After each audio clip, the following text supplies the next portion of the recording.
Lukas pasalnya yang ke-12, ayatnya yang ke-54 sampai ayat yang ke-56. Sudah ketemu? Demikian firman Tuhan, saya bacakan 2, 3. Menilai zaman. Yesus berkata pula kepada orang banyak, apabila kamu melihat awan naik di sebelah barat, segera kamu berkata, akan datang hujan, dan hal itu memang terjadi. Dan apabila kamu melihat angin selatan berbit, kamu berkata, akan pasti, dan hal itu memang terjadi. Kita bersama. Hai orang-orang munafik, rupa bumi dan langit kamu tahu menilainya. Mengapakah kamu tidak dapat menilai zaman ini? Matius pasalnya yang ke-16, ayatnya yang ke-1 sampai 32. Kemudian datanglah orang-orang Farisi dan Saduki hendak mencobai Yesus. Mereka meminta supaya ia memperlihatkan suatu tanda dari surga kepada mereka. Tetapi jawab Yesus, pada petang hari karena langit cerah, kamu berkata hari ini akan cerah. Dan pada pagi hari karena langit merah dan redup, kamu berkata hari buruk. Rupa langit kamu tahu membedakannya, tetapi tanda-tanda zaman tidak sampai di sini. Puji Tuhan. Ayat ini merupakan kekecewaan Yesus kepada orang Farisi dan Saduki. Yesus kecewa dengan tokoh-tokoh agama ini. Yesus kecewa dengan sikap mereka, seperti mereka tidak mengerti, tapi sesungguhnya mengerti. Maka dikatakan tadi, Yesus berkata pula kepada orang banyak, apabila kamu melihat awan naik di sebelah barat, seperti kamu berkata, akan datang hujan, dan hal itu memang terjadi. Dan apabila kamu melihat angin selatan bertiup, kamu berkata hari akan panas terik, padahal hal itu memang terjadi, dan hal itu memang terjadi. Hai orang munafik, rupa bumi dan langit kamu tahu menilainya. Mengapakah kamu tidak dapat menilai zaman ini? Sekali lagi, ini adalah merupakan luapan hati kekecewaan Yesus kepada orang Saduki dan orang Farisi ini. Orang Farisi dan Saduki dapat membaca tanda langit kita.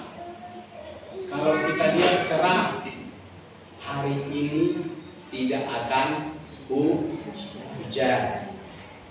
Pagi-pagi benar udah kita sepertinya tidak ada sinar, agak gelap-gelap, mendung. Kita bilang, wah nanti ini akan hujan besar ini. Dan biasanya itu terjadi. BMKG sampai gunung mau meletus pun, sampai mau ada tsunami pun, bisa mereka prediksi dan tahu. Kebanyakan terjadi. Kalau sampai meleset, ya memang walai-walam begitu saudara. Tapi pasti kebanyakan terjadi karena mereka sudah belajar untuk hal itu. Maka dibilang daerah Jawa Tengah hari ini mendung, Jakarta hujan, Jawa Timur cerah. Loh, saudara-saudara, kita langsung bisa antisipasi. Jangan ke Jakarta lu ya, hari ini hujan sampai besok engkau banjir, kalap kau di sana. Saat ada misalnya satu pertandingan, mungkinkah itu sepak bola, mungkin bertinju. Bapak Ibu, saya sudah bisa menduga-duga, maka sampai berani totoan, berjudi, siapa sih menang, dan kebanyakan itu bisa terjadi. Saudara-saudara, banyak orang tahu banyak orang mengerti hal-hal yang ada di sekitar kita. Orang pun kita bisa baca. Allah, siang itu paling begini. Itu saudara-saudara. Banyak orang mengerti melihat hal-hal di sekitar kita dan sangat detail, akurat, dan tepat. Tapi hal-hal yang penting kita gagal melihatnya. Seperti tanda zaman. Waktu ini saudara, ada satu fenomena. Apakah hal itu kita anggap biasa atau ada yang berbeda? Saya tidak ngerti. Dulu Bapak Ibu ketika pergi ke mall, bagaimana? Bebas masuk? Bebas. Kau divaksin. Kalau tidak ada HP untuk masuk Peduli Lindungi, tidak kau Scan. di pintu masuk itu kau cuci pun mukamu semua. Kau tidak mau di scan. Kau boleh masuk? Tidak. Kau bisa beli baju di sana? Tidak bisa. Aku mau beli baju baru, tak lari. Lupa HP-nya tinggal. Masuk ke pintu mall. Pak, kalian sih. Apa dulu suruh ke bumi? Cocok, bisa masuk. Tapi yang lain belum harus di scan. Bawa HP. Kalau kau tidak bawa itu, kau tidak bisa beli baju itu tadi. Bisa? Tidak bisa. Masuk aja tidak boleh. Kau di luar sana kau. Tidak boleh masuk. Kau harus di luar. Itu satu fenomena. Ya. Satu fenomena. Apakah kita itu anggap biasa atau ada yang berbeda? Tentu ada yang berbeda, saudara-saudara. Kalau kita bisa melihat ada yang berbeda dari sebelumnya, saudara-saudara, tentu ini menjadi warning, menjadi peringatan buat kita semua supaya kita tetap terjaga, supaya kita tetap siap. Jangan anggap itu biasa. Sekarang dengan begitu kita harus siap segalanya. Kalau ada sesuatu yang berbeda dari sebelumnya, ayo, ini menjadi peringatan kepada kita dan selalu siap. Dan kita jangan sampai tertidur. Jangan biasa-biasa dalam pengiringan kita kepada Tuhan. Kita harus lebih terbangun. Banyak orang sudah membiasakan diri tidak beribadah. Aku ikut dengan streaming saja. Sekarang orang udah terbiasa, tidak bisa tidak ibadah lagi. Udah banyak sudah membiasakan diri tidak beribadah. Itu sudah tertidur, mulai tertidur, udah biasa. Aku lihat TV aja deh, dengar radio cukup. Nah, seorang pastor bilang begini, aku tidak setuju benar. Sekarang kita udah dibiasakan beribadah. Pastornya sedang menyampaikan firman, umatnya, kata-kata pastor begitu, umat bukan jemaat. Umatnya sambil goreng tempe katanya. Ya sambil goreng tempe dia begini, ya sudah, pastornya nungguin. Nah, saudara-saudara. Lalu ada lagi yang sampai tidur. Katanya, coba. Kurang ajar enggak? Ada sambil ibadah itu.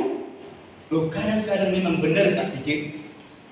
Saudara yang dikasih Tuhan Yesus Kristus, kita sekarang ditidurkan lagi dengan pengajaran-pengajaran mujizat, berkat, sehingga pengiringan kepada Tuhan kurang greget lagi.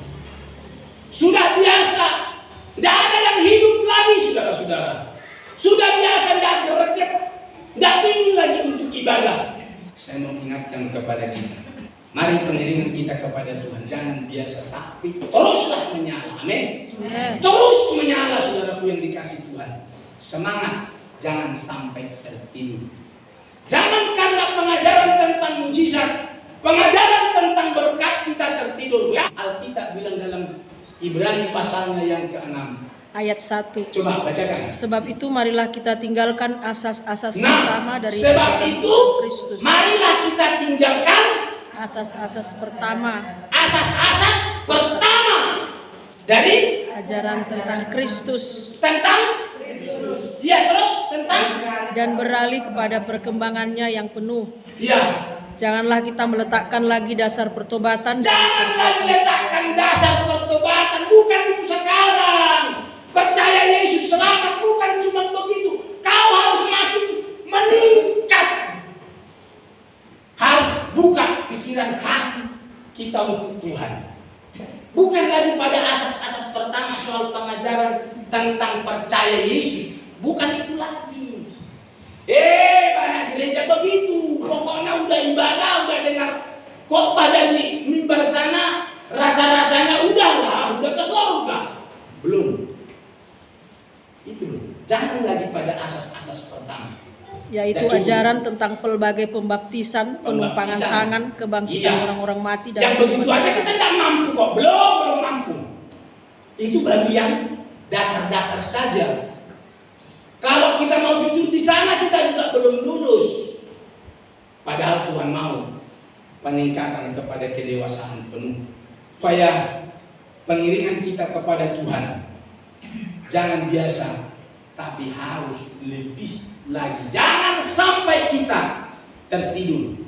Lihat Efesus 5 14-17. Itulah sebabnya dikatakan apa? Bangunlah hai kamu yang tidur, dan bangkitlah dari antara orang mati, dan Kristus akan bercahaya atas kamu. Karena itu perhatikanlah dengan seksama bagaimana kamu jangan asal hidup. Perhatikan hidupmu. Janganlah seperti orang bebal, tetapi seperti orang arif. Kalau dalam Mazmur 1 ayat yang ke-1 dibilang, jangan kamu sekumpulan dengan orang pencemooh. Dan pergunakanlah waktu yang ada. Karena di dalam kitab Amos bilang, satu kali waktu firman tidak ada. Ini waktunya. Sekarang waktunya. Ayo, rebut itu. Roti surga itu. Kita rebut mana itu. Jangan sampai pada waktunya tidak ada. Mau cari apa? Tidak ada lagi. Pergunakan waktu yang ada. Hari ini adalah jahat. Sebab itu, apa? Jangan kamu bodoh, katanya. Usahakan supaya kamu mengerti kehendak Tuhan. Paulus menyampaikan hal ini kepada jemaat di Efesus. Ada 4 hal yang ditekankan oleh Paulus. Yang pertama dikatakan, bangunlah hai kamu yang tidur. Ini pertanyaannya, mengapa? Ini loh alasannya. Roma 13 ayatnya yang ke-11 sampai 14. Hal ini harus kamu lakukan karena kamu mengetahui keadaan waktu sekarang, yaitu bahwa saatnya telah tiba bagi kamu untuk bangun dari tiba saatnya sekarang kamu bangun dari, jangan tidur terus. Ya, bangun dari tidur. Sebab sekarang keselamatan sudah lebih dekat bagi kita daripada waktu kita menjadi percaya. Sudah lebih dekat keselamatan itu. Hari sudah jauh malam, telah hampir siang. Sebab itu, marilah kita menanggalkan perbuatan kegelapan dan mengenakan perlengkapan senjata terang. Mari kita hidup dengan sopan seperti pada siang hari. Jangan dalam pesta pora dan kemabukan, jangan dalam percampuran dan hawa nafsu, jangan dalam perselisihan dan iri hati. Tetapi apa? Kenakanlah Tuhan Yesus. Kenakan Tuhan Yesus Kristus. Bangunlah, hari sudah jauh malam. Sebentar lagi siang. Sebentar lagi terang. Ini sudah jauh malam. Sudah kita lihat fenomena ini. Sudah kita lihat tanda-tanda sekarang ini. Jangan kita lagi biasa-biasa pengiringan kepada Tuhan. Harus punya nilai lebih lagi. Kita harus tingkatkan ibadah kita, persekutuan kita dengan Tuhan, relasi kita dengan Tuhan. Kalau kita bisa meningkatkan pemasukan kita, aku ingin kalau tahun ini baru 60 juta per bulan, saya ingin tingkatkan menjadi 120 juta per tahun gitu ya, 60 juta per tahun. Saya akan tingkatkan menjadi 120 juta per tahun. Dan itu kita usahakan, kita genjot. Kok bisa? Lo ini lo, sekarang urusannya adalah urusannya Tuhan, urusan kerajaan Allah. Hari sudah jauh malam, sebentar lagi siang. Ya, telah hampir siang. Fenomena itu sudah terlihat. Nah, mari lebih serius. Nah, karena hari sudah jauh malam, hampir siang, jangan biasa-biasa diingatkan. Marilah kita menanggalkan perbuatan kegelapan.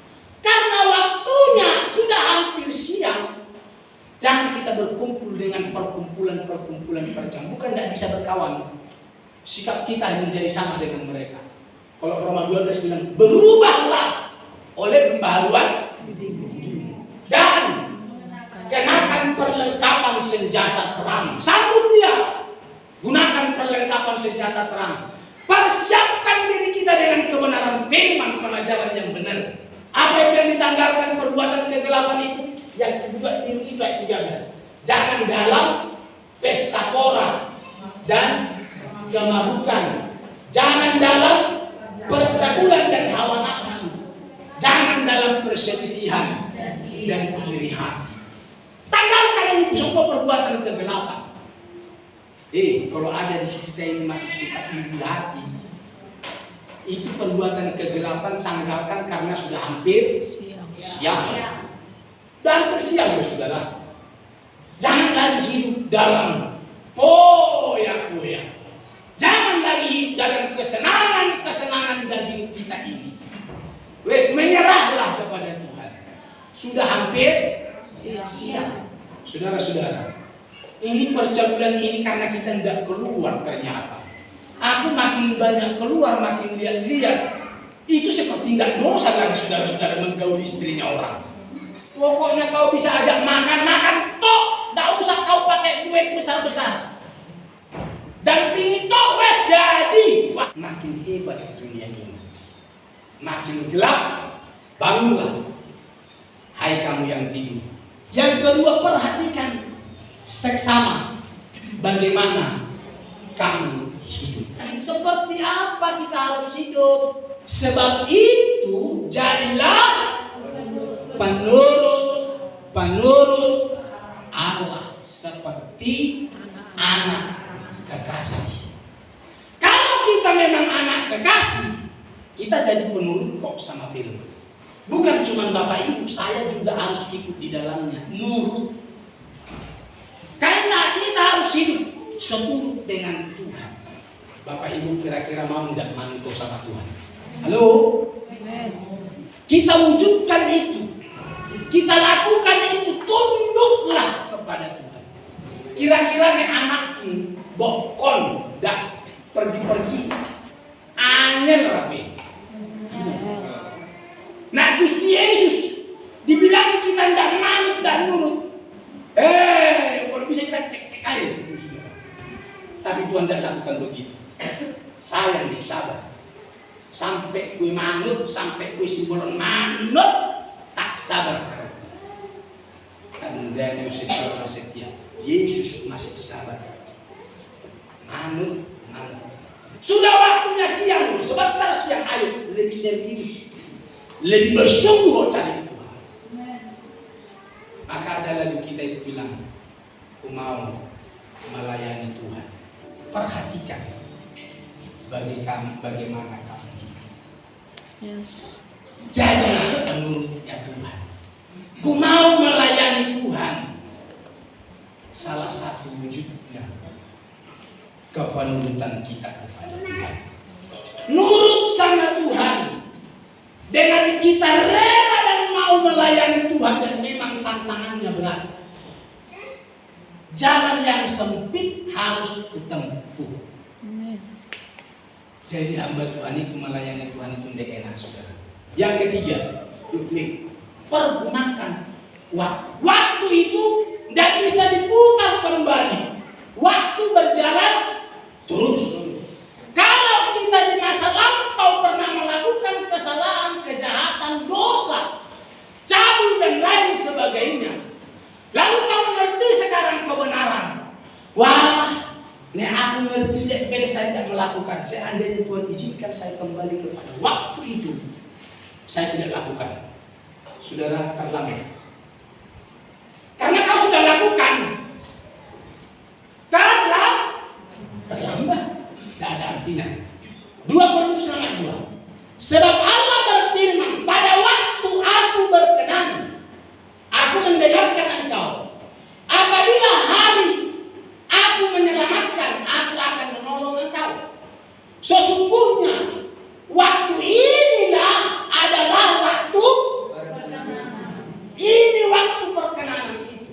Aku tidak bisa aku kembali kepada waktu dulu. Aku ternyata ngerti aku berdosa, ternyata melakukan percabulan, perzinahan, nonton video porno terus aku berdosa. Itu masa lampau. Sekarang aku ngerti kebenaran. Seandainya aku kembali, tidak saya lakukan, stop. Tidak, udah berjalan itu.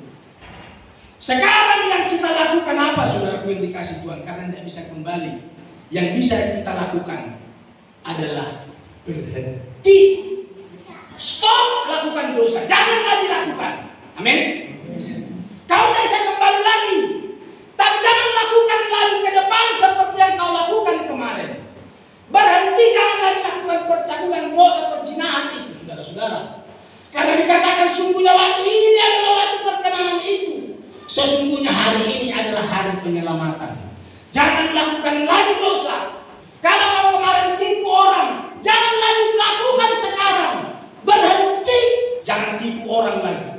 Jangan pukuli orang, berhenti. Yohanes 8:11. Ini kepada perempuan berbuat zina. Kalau lihat ayat di atasnya, ditangkap oleh orang Farisi, dikasih Yesus ini. Yesus kedapatan berbuat zina. Lalu Yesus bilang, lempari, siapa yang mau duluan lempari dia dengan batu. Tidak satu pun melempari, maka ini airnya. Jawabnya, adakah yang melempari? Jawabnya, tidak ada Tuhan. Lalu kata Yesus, aku pun tidak menghukum engkau, tidak melempari kau dengan batu. Pergilah dan berhenti, putus, jangan berdosa lagi. Betul? Putus, jangan lagi lakukan percabulan. Jangan lagi lakukan nonton porno-porno itu di video, hapus kalau ada itu. Mana orang Kristen punya itu, simpan-simpan itu video porno itu. Ayo hapusin.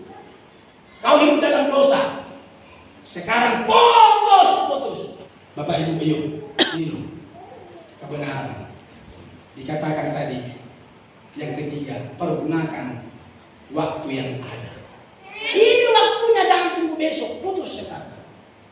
Jangan kamu bodoh, singkat aja lah. Sebab itu jangan kamu bodoh, tetapi usahakan supaya kamu mengerti kehendak Tuhan. Bodoh bukan IQ-nya, bukan intelektual yang dimaksud. Tapi kita ingat bagaimana Saul, si Samuel, perbuatanmu itu bodoh, katanya di dalam Samuel 13. Karena bukan waktunya dan bukan dia yang bergiliran membakar korban bakaran, tapi dilakukan oleh Saul. Nah itu bilang bodoh, tidak nurut. Nah itu tidak nurut, bodoh lagi. Tidak nurut, tidak taat, itu bodoh. Ayo nurutlah. Jadilah setia kepada Tuhan. Puji Tuhan. Tapi fenomena ini harus kita tahu. Tadi tanda langit kamu tahu. Kalau cerah kau bilang tidak akan hujan. Kalau redup kau bilang akan hujan. Tanda itu kau tahu, tapi tanda zaman tidak kau tahu katanya. Ya kan? Saudara, itu sudah terjadi fenomena ini.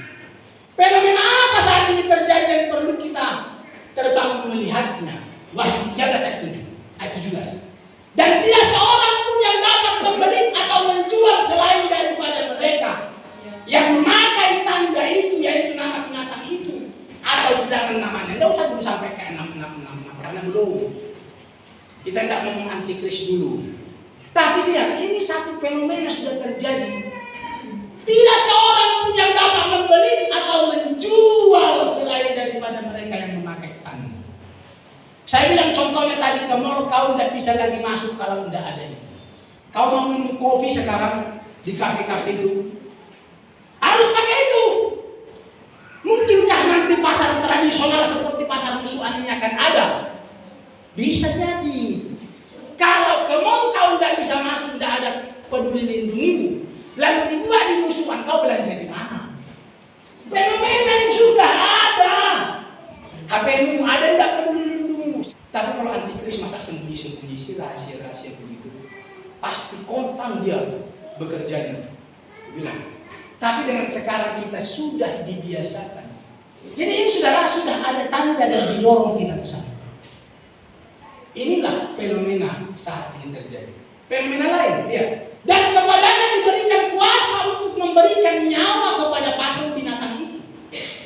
Sehingga patung binatang itu berbicara juga dan bertindak begitu rupa sehingga semua orang yang melihat patung itu bisa berbicara, yang tidak menyembah patung binatang itu dibunuh. Satu kali waktu patung itu akan berbicara. Setelah saya lihat apa sekarang artis-artis gemar dengan boneka yang digendong-gendong dan berbicara. Dan ternyata udah banyak di Medan sana sampai menganggap itu boneka ada rohnya dan bisa berbuat kepada dia, berdampak kepada dia kalau dia sia-siakan boneka itu. Boneka ini loh ngomong loh, bisa nangis. Alkitab kan ngomong, patung itu akan berbicara. Haleluya. Fenomena sudah terjadi, boneka udah ngomong. Orang di Medan itu disayang-sayang bonekanya karena itu bisa berdampak kepada dirinya. Iblis sudah mulai memperlihatkan dirinya pelan-pelan. Kita harus terbangun, jangan tidur, jangan. Kalau peristiwa itu benar terjadi, Tuhan sudah lebih dahulu menyingkirkan orang-orang yang serius dengan Tuhan. Coba buka itu Alkitab. Lihat dulu Wahyu pasal 12 ayatnya yang keempat. Dan ekornya menyeret sepertiga dari bintang-bintang di langit dan melemparkan ke atas bumi. Dan naga itu berdiri di hadapan perempuan yang hendak melahirkan itu untuk menelan anaknya. Segera sesudah perempuan itu melahirkannya. Dikatakan di sini ada naga yang berkepala 7, ular yang berkepala 7. Adanya di surga malahan. Lalu melemparkan bintang-bintang itu ke bumi dan merasa dia hebat. Itu kekuasaan si ular itu. Tapi lihat ayat 14-nya, apa yang terjadi? Kepada perempuan itu diberikan kedua apa? Sayap dari burung nasar yang dikasih sayap sama Tuhan kepada perempuan yang dikejar si ular berkepala 7 itu. Om bintang-bintang aja dilempar dari atas. Perempuan ini dinanti-nanti untuk dibinasakan, dilenyapkan. Tapi sebelum dilenyapkan, Tuhan beri 2 sayap burung nasar supaya ia terbang ke tempat yang di padang gurun, di mana ia dipelihara sejauh dari tempat ular itu. Selama berapa? 1 masa dan 1 masa, 2 masa, dan setengah masa. 1 tambah 2 tambah setengah, betul? 3,5 masa. Masa pemerintahan antikris. Kalau itu terjadi, Bapak Ibu Saudara yang dikasih Tuhan Yesus Kristus, lebih dahulu kita disingkirkan, tapi orang yang serius. Lihat ayat 15. Lalu ular itu menyemburkan dari mulutnya air sebesar sungai ke arah perempuan supaya ia dihanyutkan sungai itu. Perempuan ketika memakai sayap burung nasar itu tidak rela si ular itu. Kudu tak pateni gue. Disemburkan air dari mulutnya seperti sungai supaya dihanyutkan. Betul? Betul? Iya. Tapi ketika itu terjadi, Tuhan juga tidak rela. Lalu bumi membuka mulutnya, betul? Baca ayat berikutnya, ayo baca Kius. 16. Tetapi bumi datang menolong perempuan itu. Bumi datang menolong. Ia membuka mulutnya Dia membuka mulutnya, dan menelan sungai yang menelan air itu yang banyak itu, yang disemburkan naga itu dari mulutnya. yang disembuhkan naga tadi loh. Diselamatkan cari perempuan itu dengan sayap burung nasar. Waktunya 3,5 masa. Ayat 6. Pasal 12 ayat 6. Ya. Perempuan itu lari ke padang gurun. di mana telah disediakan suatu tempat Tuhan sudah sediakan suatu tempat baginya oleh Allah. Oh, Tuhan yang sediakan tempat itu, tempat kita mengungsi. Tapi yang serius, terus supaya ia dipelihara di sana berapa lama? 1260 hari lamanya. 1260 hari. Bagi 3,5. Benar enggak? Per tahun 360 hari. 360 pas 1 tahun. Jadi itu berbicara 3,5 tahun. Oh, 3. Sebelum antikris datang memerintah atas bumi, bagi orang yang tinggal di bumi sudah disingkirkan oleh Tuhan, diberi sayap burung nasar. Mari, saya mau ajak kita, ya, seriuslah kepada Tuhan. Waktunya hampir siang.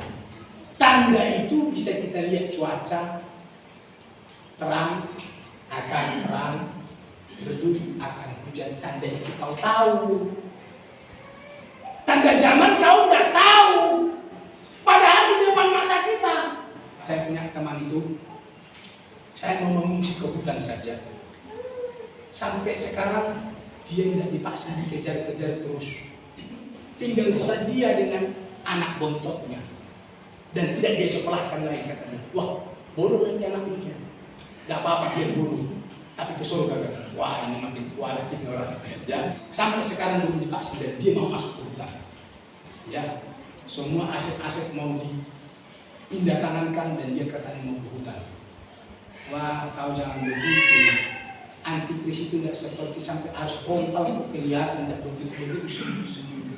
Ya, ayo, marilah serius dengan Tuhan. Ya, serius kita dengan Tuhan. Bahwa waktunya hampir siap. Tunggu kata kita. Yuk.